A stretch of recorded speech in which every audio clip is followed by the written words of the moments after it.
Leave. You are ruining the aesthetic, Corinne hissed. I stood at the edge of the Newport patio, 61 years old, surrounded by $50,000 florals. She wanted her mother-in-law out of sight. I didn't cry. I didn't ask why. Anger wasn't loud this time. It was clinical. I set my champagne flute down with absolute precision and pulled out my phone. This wasn't a breakdown. It was a balance sheet. I looked down at the heavy brass survival compass resting in my palm. My late husband had carried it through 3 deployments. Its weathered surface was a jarring contrast to the fragile, imported silk and crystal surrounding me at this cliffside estate. For 61 years, my life had been defined by coordinates and extraction points. I was a combat search and rescue pilot in the Air Force. My entire career was built on pulling people out of hostile territory. Yet, for the past decade, I had been the silent investor in my own son's version of family, trapped in a hostile territory of my own making. When my husband died, Aiden was just 21. I packed away my uniform and traded the rigid discipline of military life for the quiet, invisible sacrifices of a grandmother and mother. I funded his education. I bought them their first house. I stepped back so he could step up. But under Corinne's influence, Aiden devolved.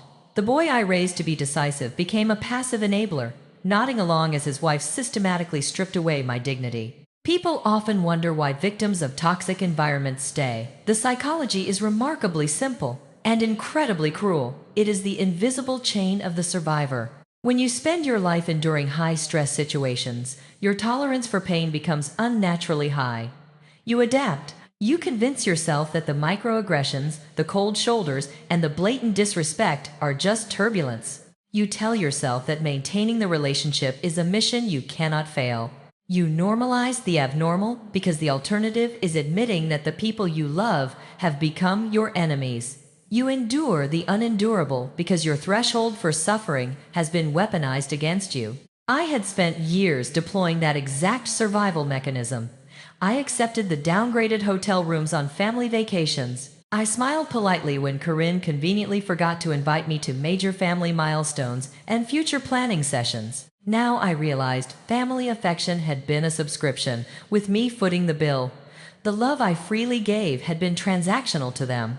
This wasn't revenge, it was accounting. I had let Corinne and Aiden withdraw from my emotional and financial reserves for far too long, and their accounts were about to be permanently frozen. Every slight, every exclusion, every condescending remark had been meticulously logged in my mind.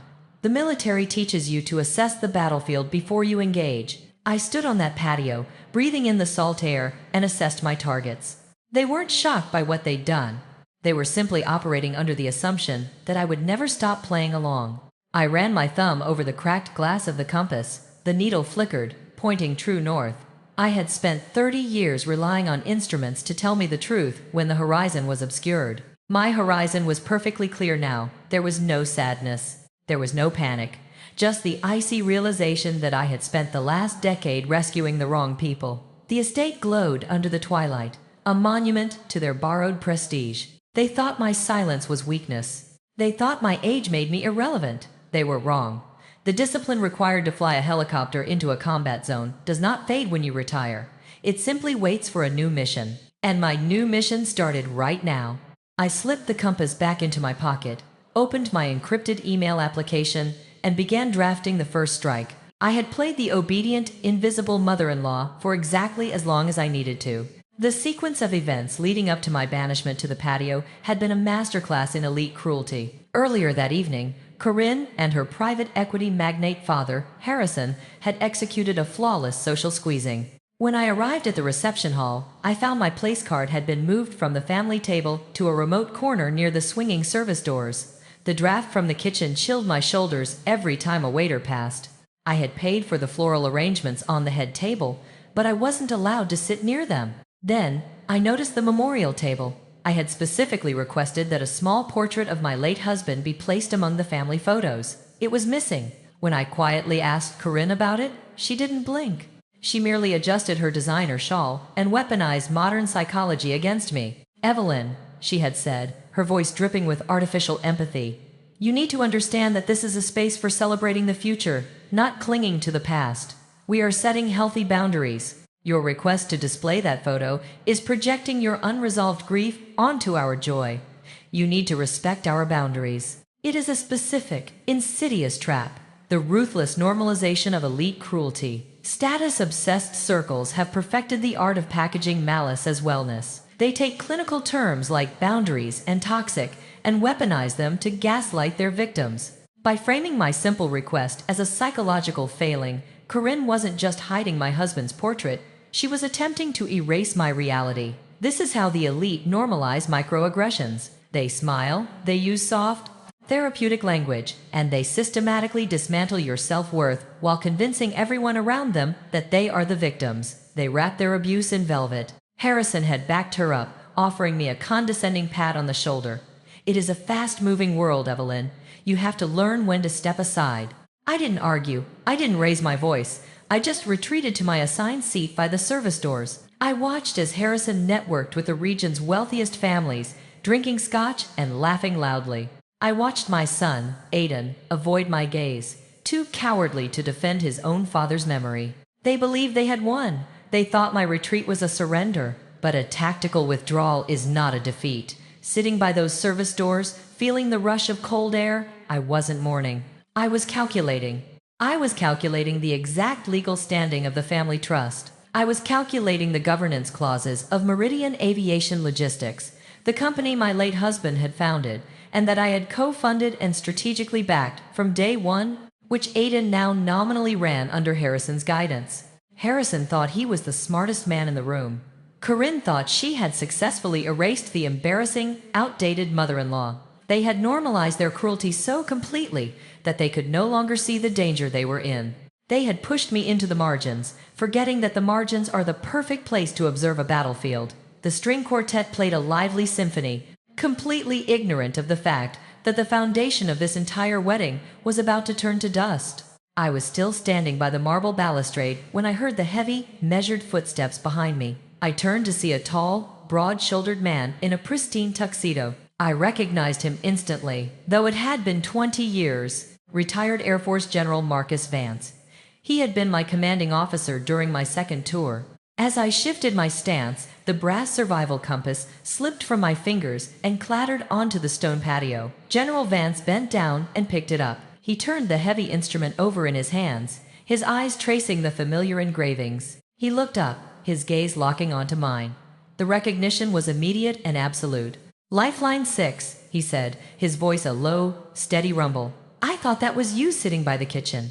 I couldn't figure out why the woman who extracted 14 pinned-down service members under heavy enemy fire was hiding in the shadows of a country club wedding. "I'm not hiding, General," I replied, my voice equally cold. "I'm repositioning." Vance handed the compass back to me. His eyes darted toward the main ballroom, where Harrison was currently holding court at the head table. "You need to know what's happening here, Evelyn. This wedding isn't just a social event. It's a staging ground." Harrison invited 3 of the top-tier business journalists and 2 state senators. He's using the reception to force a public announcement. The pieces snapped into place with chilling clarity. Meridian Aviation Logistics, my company. Harrison had been aggressively trying to merge Meridian with his own failing Weller healthcare network to absorb our liquid assets and save his sinking ship. The board had been resisting, but Aiden held the crucial proxy votes. Harrison was going to use this high-profile wedding to announce the merger as a done deal, ambushing the board and forcing Aiden to publicly comply on stage. It was a premeditated corporate hijacking disguised as a family celebration. I didn't panic. Panic is an emotion for people who don't have a plan. "Thank you, General," I said. "Do you need air support?" he asked, a grim smile playing on his lips. "Stand by. I might need your authority." I walked to a quiet alcove and dialed a number I hadn't used in 2 years. Helen Park, the independent trustee of the family trust. Helen was ruthless, brilliant, and completely loyal to the original charter my husband and I had drafted. "Helen, it's Evelyn." "Evelyn, it's late on a Saturday. Is there an emergency?" "Protocol 0, the contingency protocol we signed last month," I said, my voice dropping an octave. "Activate it now. Harrison is attempting an unauthorized takeover. Execute the emergency clawback clause, freeze all family asset transfers, and revoke Aiden's spousal voting access immediately." "I already have the signed paperwork queued up on my desk," Helen replied, without a second of hesitation. "The moment I file it electronically, The lockdown is legally binding in 4 minutes. I hung up the phone. The trap was set. They wanted a public spectacle. They were going to get one. I rubbed my eyes, trying to summon regret for my son, but there was only clarity. I had been the silent investor in their version of family. Now, I was foreclosing the account. The ballroom fell silent as Harrison tapped his crystal glass with a silver spoon. He stood at the center of the room, radiating the smug confidence of a man who believed the world bent to his will. Aiden stood beside him, looking pale and trapped. Corinne beamed, her designer gown shimmering under the chandeliers. "Family and distinguished guests," Harrison boomed, gesturing grandly to the crowd. "Tonight, we celebrate not just the union of two wonderful young people, but the union of two great legacies. I am thrilled to announce the official merger of Meridian Aviation Logistics with the Weller Healthcare Network." Applause rippled through the room, led by the journalists Harrison had planted. It was a flawless public relations ambush. By announcing it publicly, he intended to trap the Meridian board in a media cycle they couldn't escape. I stepped out from the shadows of the patio and walked directly into the center of the ballroom. I didn't hesitate. There is no merger. My voice cut through the applause, cold, clinical, and amplified by the absolute silence that followed. Meridian Aviation Logistics is not for sale. Corinne lunged forward, her perfect facade cracking. She grabbed a microphone from the disc jockey's stand. "I apologize, everyone. My mother-in-law has been struggling with severe mental instability. We've been trying to manage her decline privately. Security, please escort her to her room." 2 large men in suits stepped toward me, but before they could close the distance, General Marcus Vance stepped in front of me, an immovable wall of military authority. "Stand down," Vance commanded. The security guards froze. The general turned to the crowd, his voice projecting with the practiced volume of a battlefield commander. "This woman is not unstable. She is Colonel Evelyn Hayes, Lifeline 6. She holds the Distinguished Flying Cross. I watched her fly into hostile fire to pull 14 bleeding men out of the dirt. She has more mental fortitude in her little finger than anyone at this table." He pulled out his phone, holding up a high-resolution, digitally archived front-page military article showing me standing by a shattered helicopter, covered in soot, and held it directly in front of the press cameras. The journalists in the room immediately started taking pictures. Harrison's face turned purple. "This is a private event. Aiden, control your mother." Aiden opened his mouth, but no words came out. This is the illusion of power of an empty wallet. We often wonder why unearned elite status collapses so catastrophically.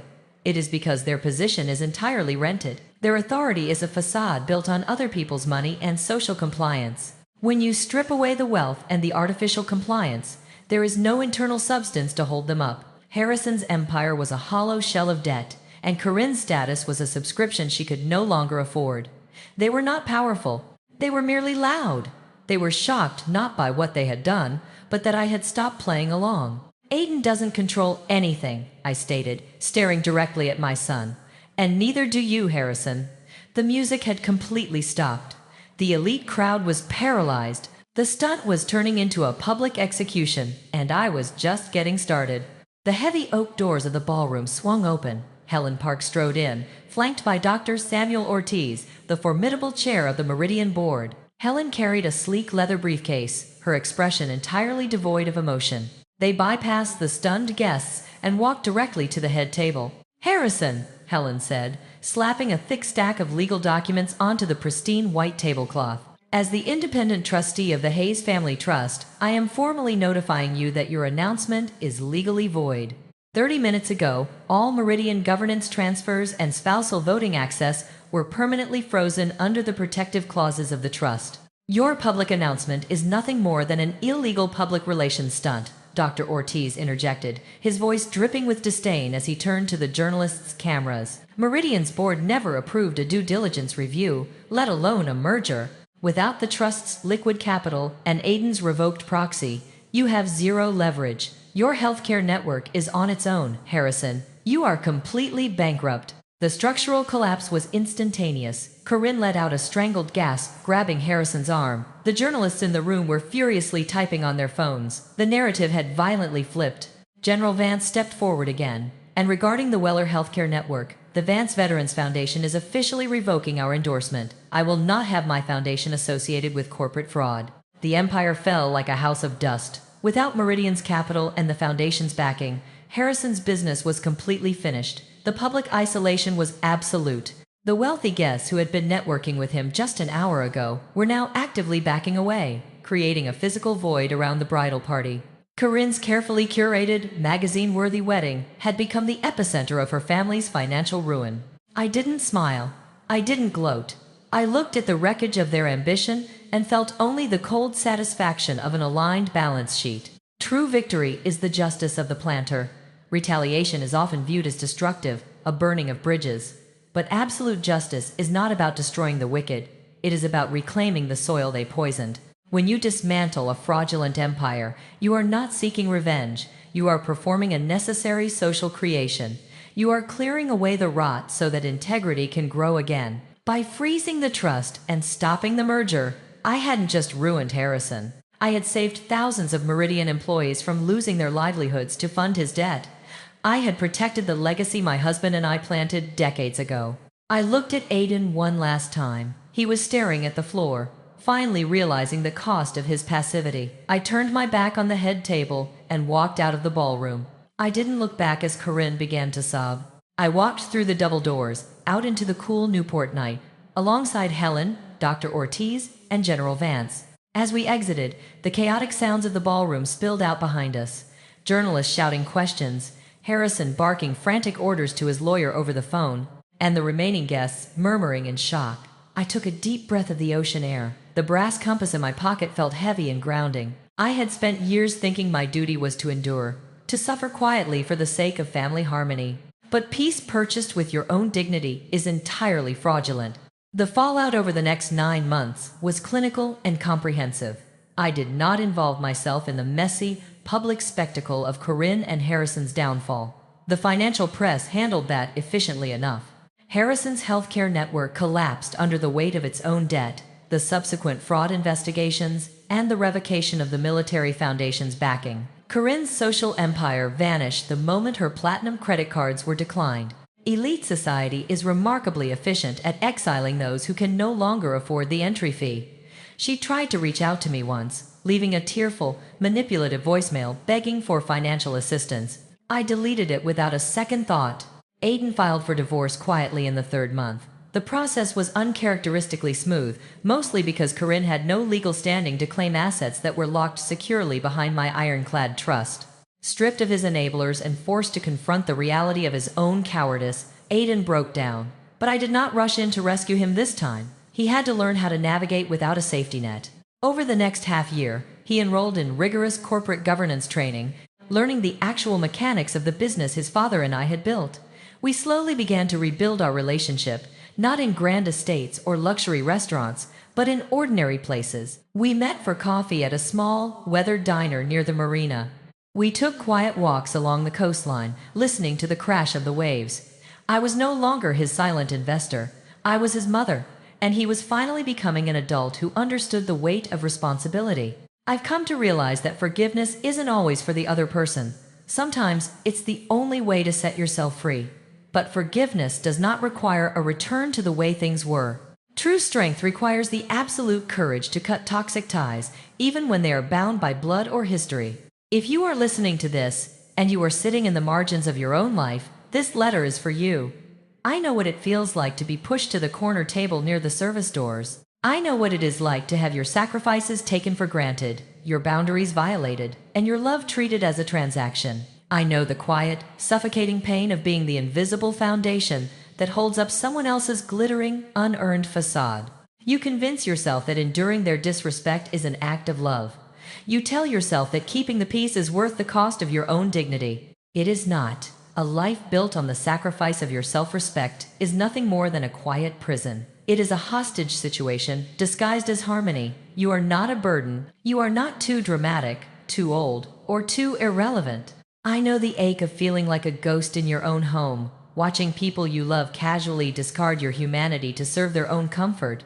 It is a unique kind of grief, mourning the relationships you thought you had, while the people who hurt you are standing right in front of you. You bend, you compromise, you shrink yourself down to fit into the tiny boxes they construct for you, hoping that if you are just accommodating enough, they will finally see you. They won't. They do not want to see you, they want to use you. The people who make you feel that way do so because your strength intimidates them. They rely on your silence to maintain their illusion of power. They count on your compliance. But your threshold for pain is not a life sentence. The resilience you have built by surviving their toxic environments is the exact tool you need to dismantle their hold over you. You have the absolute right to pull your emotional funding. You have the right to freeze the accounts of people who do nothing but withdraw from your soul. Do not wait for a savior to recognize your worth. You are the commanding officer of your own life. Stand up, assess the battlefield, and stop playing along.